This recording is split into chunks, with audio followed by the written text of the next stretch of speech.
শেখ হাসিনার পতনকে বন্দী গণতন্ত্র উদ্ধার বলে মন্তব্য করেছেন বিএনপির শীর্ষস্থানীয় নেতারা। তারা বলেন, এখন দেশকে এগিয়ে নিয়ে যাওয়ার সময়। হাল ধরতে হবে তরুণ সমাজকে। নয়াপল্টনে বিএনপির সমাবেশে হাজির হন লাখো দলীয় কর্মী আর সাধারণ মানুষ। হাবিব রহমানের প্রতিবেদন।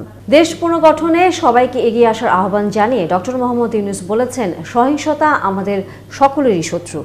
দেশবাসীর উদ্দেশ্যে বক্তব্য দেয়া এক বক্তব্যে তিনি এসব কথা বলেন। বুধবার ইউনিস সেন্টারের এক বিজ্ঞপ্তিতে ডক্টর ইউনূসের বক্তব্য গণমাধ্যমে পাঠানো হয়। ডক্টর ইউনূস বলেন, একটি নতুন পৃথিবী বিনির্মাণে আমাদের তরুণরা প্রস্তুত। অকারণে সহিংসতা করে সুযোগটি আমরা হারাতে পারি না। তিনি বলেন, আমি সাহসী ছাত্রদের অভিনন্দন জানাই যারা আমাদের দ্বিতীয় বিজয় দিবস বাস্তবে রূপ দিতে নেতৃত্ব দিয়েছে। অভিনন্দন জানাই দেশের জনসাধারণকে যারা ছাত্রদের এই আন্দোলনে পূর্ণ সমর্থন দিয়েছেন। আসুন আমরা আমাদের এই নতুন বিজয়ের সর্বোত্তম সদ্ব্যবহারে নিশ্চিত করি।